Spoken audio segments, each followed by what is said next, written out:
Hi, boys and girls. It's Mrs. Redding here. I am here to read chapter 7 of our book. Oh, can't see it because I got my pretend office behind me. So the book Almost Super. So chapter 7, it's called Watch This. Here we go. I met Benny outside his class right as lunch began. Students poured out of rooms, pushing and shoving their way into the halls. We fought through the crowd, making our way toward the library. In the chaos, I could talk to Benny in relative privacy. We've got to move fast, I told Benny about the new teacher. There are now two Johnsons right here inside the school, and one of them is a, you know what, a super is what I wanted to say, but I couldn't. I shook my fist. Benny raised his eyebrows. Will you have to shake your fist every time you talk to your teacher? And what about parent-teacher conferences? Holy cow, that's going to be awkward. We got to the library. I stepped inside and pulled out my phone to text Rodney. Sent Juanita. I was about to hit send when I happened to glance up. Sitting at a table toward the back of the library with her feet on the table was Juanita Johnson. She was reading a book. I lurched to stop, and Benny crashed into me. I didn't have time to think. I grabbed Benny by the sleeve and ducked behind a book cart off to my left. I fell to the ground, pulling Benny down next to me. My brother crouched on his hands and knees, looking at me in alarm. What is it? What did you? I put a finger to my lips, and Benny fell silent. I raised my head, peeking around the corner of the cart. Juanita was totally engrossed in her book. I didn't think she'd seen us. Scanning the room, I could see Mr. Wells in his office eating lunch, but there was no sign of anyone else. Juanita looked up, and I dropped back behind the cart. Benny mouthed the words, "What's going on?" I motioned toward where Juanita was sitting and mouthed her name. Benny peeked around the cart and whispered, "So, isn't the whole plan to talk with her and find out what the Johnsons did to our powers?" He shook his fist. But she shouldn't be here, I said. I was counting on surprising her. Rodney was going to send her a text, but it's like she knew exactly what. And then it hit me. I smacked my forehead. I'm so dumb. What? Benny asked. We talked about our plan on the bus. You're not making any sense, Benny said. Juanita is a super, I explained. That means she has super hearing. She probably sat in the back of the bus and heard every word we said. If she knows our plan, we could be walking into a trap. A trap, Benny said, in the library? What kind of trap can you set in a library? What's she gonna do?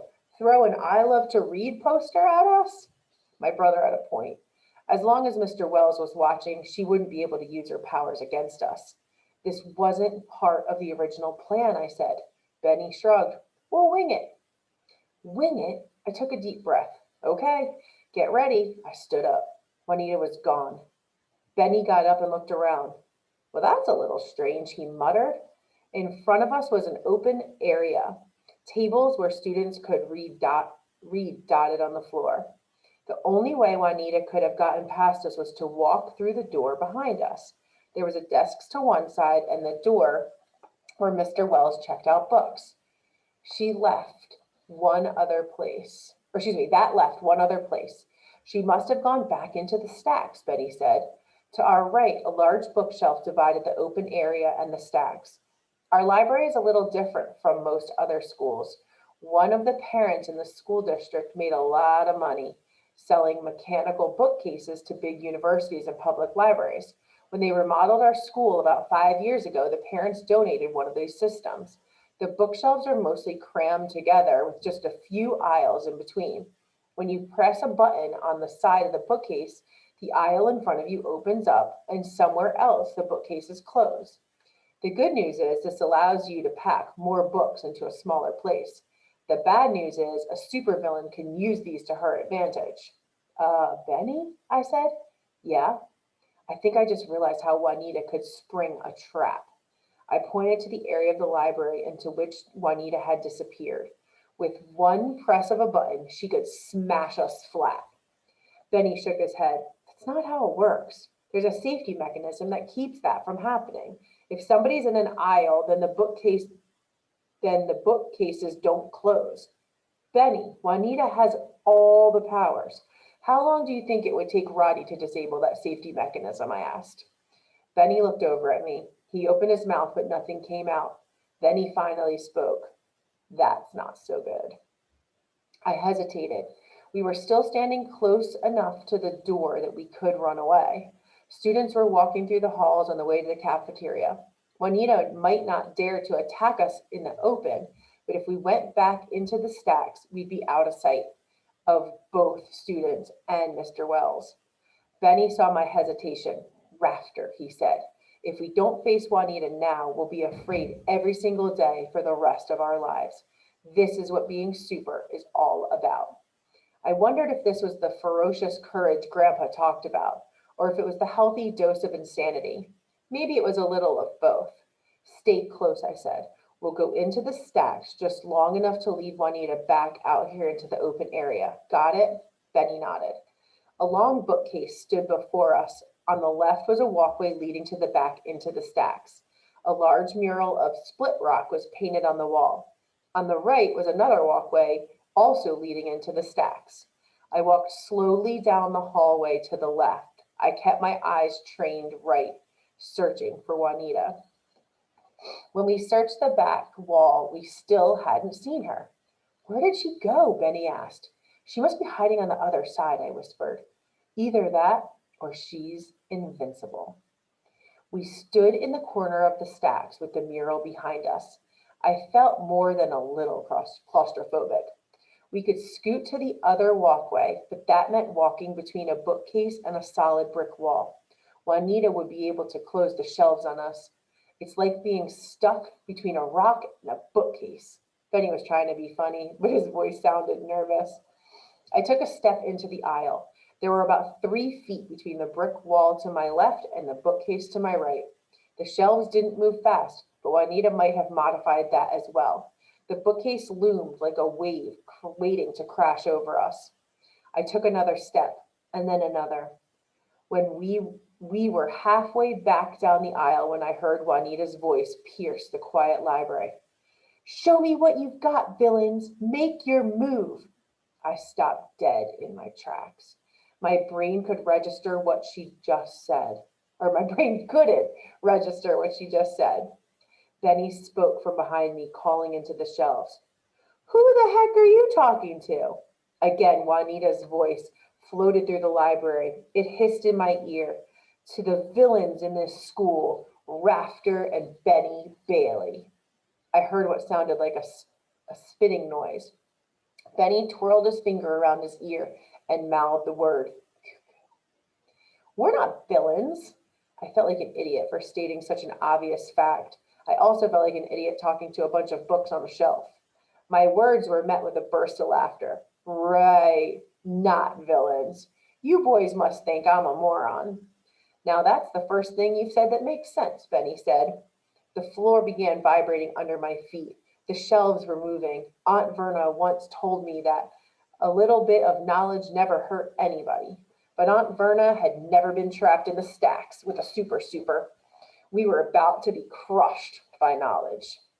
I spun on my heels and pushed Benny back toward the mural and to safety. I couldn't be sure the bookcase was closing in on us, but when we got to the end, I turned around. I saw the stack slowly close against the brick wall. At least Juanita hadn't adjusted the speed. That's a serious misuse of school property, Benny said, shaking his head. My goal had been to lead Juanita into the open area, but now I was mad. Come on, I spoke so that only Benny could hear.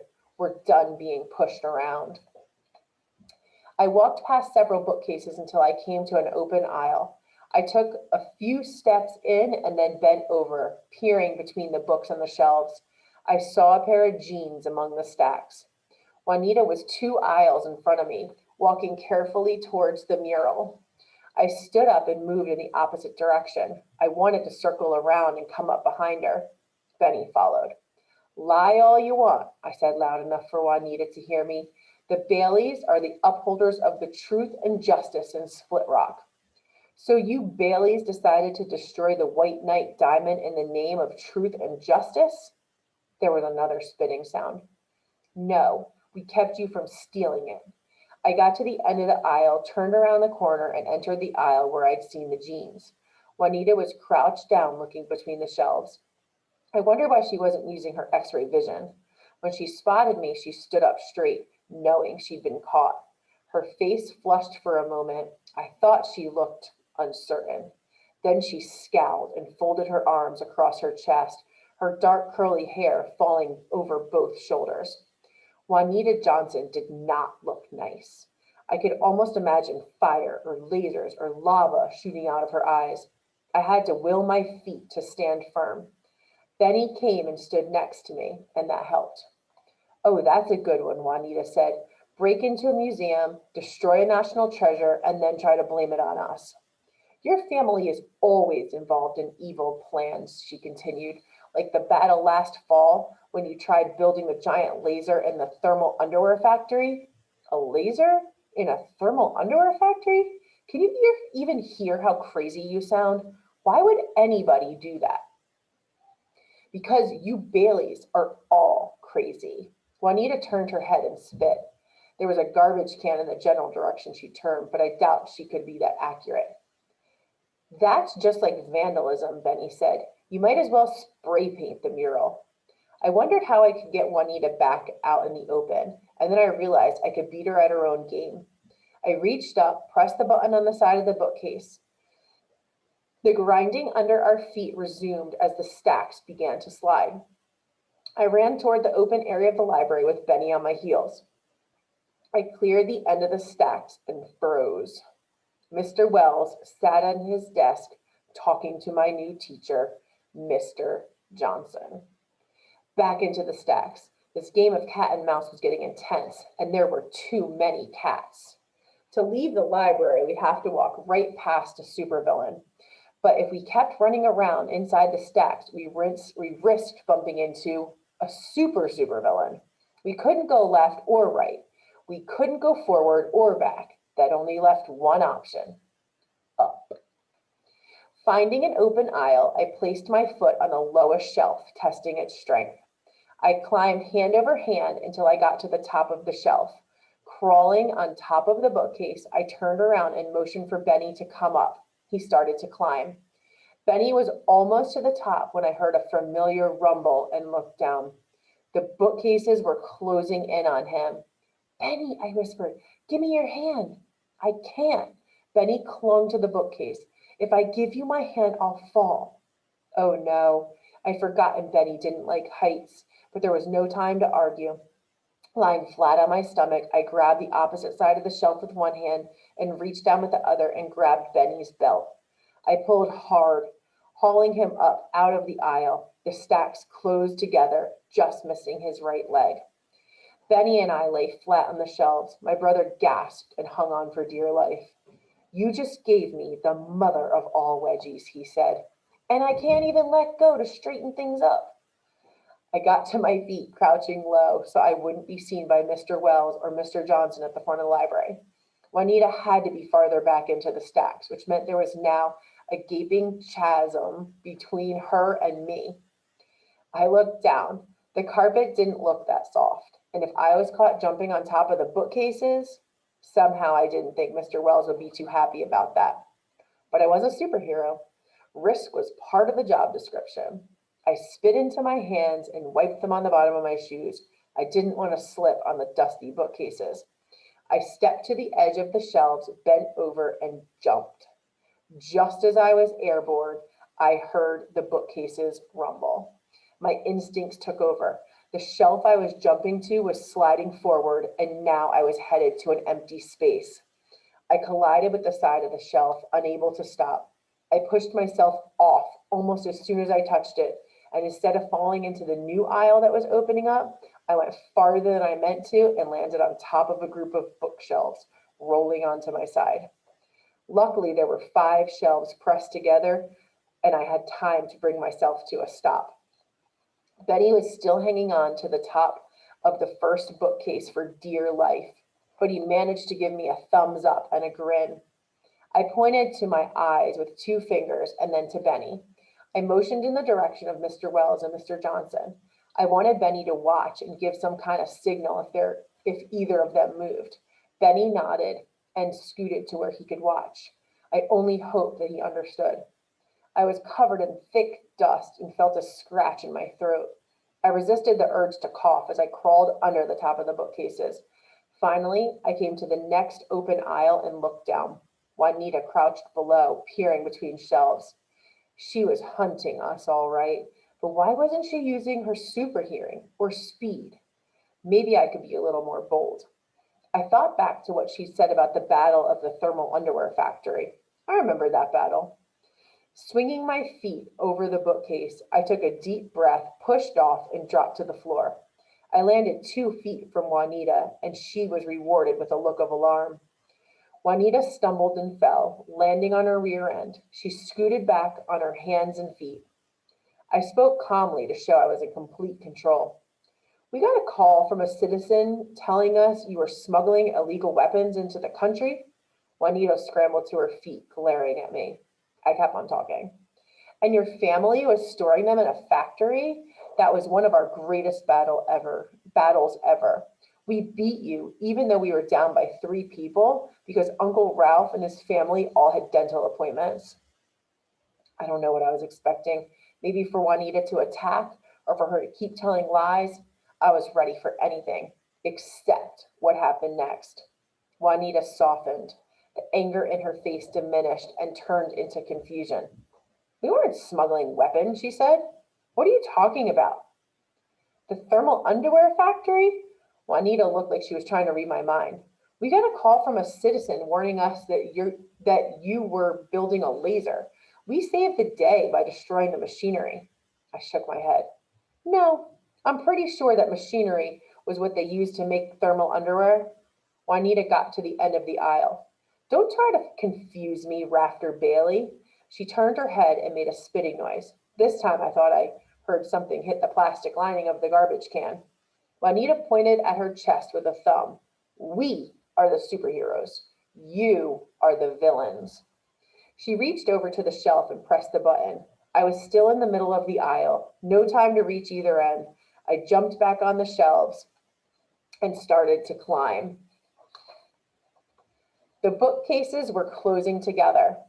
I got to the top just as the shelves slammed shut under me. I signaled to Benny to let him know I was okay. He was waving his arms furiously, pointing toward the wall on my left. I looked over and saw the top of a head bobbing between bookshelves. A new voice penetrated the stacks of the library. Juanita, are you back there? Mr. Johnson. I lay down on top of the bookshelf, trying to make myself as flat as possible. I'm over here, Uncle Nicholas. Mr. Johnson found Juanita. Are you okay? I looked for you after lunch. Mr. Johnson didn't sound like a supervillain. He sounded like a concerned uncle. All Juanita had to do was tell her uncle where we were. There was no escape. Juanita was silent for several moments. Then she spoke. I'm fine. What? Why wasn't she telling on us? All right, Mr. Johnson said. I need to get back to class. I'll see you after school. Thanks, Uncle Nicholas. I watched Mr. Johnson's bobbing head until it left the stacks. Juanita walked out just behind him, turning back only once to glance over her shoulder. Our eyes met, but I couldn't read her. I got to my feet, perching like a gargoyle on top of a library bookcase. What was going on? Benny wobbled to his feet, trying to mimic my actions despite his fear of heights. He licked his hands and wiped them on his feet. He jumped over the open aisle and then came and sat next to me. What was that about? He whispered. What happened? Before I could admit I had no idea, I saw a bald head turn the corner and re-enter the stacks. Mr. Johnson had doubled back into the library. Get down, I whispered to Benny. I dropped to my stomach. The library was quiet enough that I could hear his footsteps along the side of the stacks. After a moment, he stopped. I am here at this school to protect my niece. Mr. Johnson's voice was flat. She is important to me. I will not be very nice to anyone who tries to hurt her. Mr. Johnson was moving again. Benny opened his mouth, but I shook my head sharply to silence him. But Benny couldn't control it. He looked like he was about to sneeze. I waved my hands trying to get him to stop, but there really wasn't any point. Benny curled up on top of the shelves and sneezed. A puff of dust blew into the air. I froze in terror. I was certain that Mr. Johnson would find us now. There was a horrible pause, and then the shelves started to move once again. Benny scrambled, afraid. His legs slipped over the edge of the shelf as the bookcase that he was starting to move against the back wall. If Benny couldn't pull himself up, he'd be crushed. I leaned over to grab Benny's arms, but in doing so, I slipped too. For a brief moment, Benny and I held on to each other, a bookcase between us, our feet dangling in midair. I could see the wall getting closer and closer. Rafter, help! My grip gave out. I crashed down onto the open aisle, landing on my feet, but ramming my shoulder against a shelf. I raced down the aisle and moved to the back wall, terrified at what I would find. What I saw was my brother, his hands on the top of the shelf of the bookcase and his feet pressing against the wall behind him. I watched in amazement as he began to push the bookcase back. He looked heroic. He looked super. He was almost horizontal to the ground, keeping who knows how many bookcases from crushing him. But while Benny was pushing the top of the stack back, the bottom of the stack was still moving forward. I watched in horror as books began to slide off the shelves. The bookcase started to lean until I was sure it would fall. A sharp crack pierced the library. It sounded like a tree branch snapping in two. Uh-oh, I heard Benny say, and then he and the shelf went crashing to the ground. There was another crack as the first shelf tipped into the second one, and the third and a fourth. Like dominoes, the shelves began tumbling over, books flying everywhere. Dust flew into the air, and a wave of sound reverberated around the room. From his office, Mr. Wells shouted, "My library!" Benny staggered to his feet, tripping over books and shaking dust from his shirt. He looked up at me, and I knew there was only one sensible thing to do: run. I sprinted toward the far side of the stacks, keeping low behind the toppling mounds of broken bookcases and books. Benny followed. Students were pouring into the library from the halls. Mr. Wells was yelling at everybody to stay back, but in just a few seconds, the library was filled with kids trying to see what just happened. As soon as we were surrounded by students, Benny and I stealthily slipped out into the hall. We walked quickly to the nearest exit and then pushed out into the cold afternoon sun. And then we were running, our feet kicking up wet snow, racing along the wall of the school. "Did you see that?" Benny said. "Did you see what I did to the library?" I saw. I turned the corner of the school and skidded to a stop next to some bushes. Let's just hope nobody else did. I put my hands on my knees and breathed hard. We made it. We'd come face to face with a super, and still we'd made it. We were safe.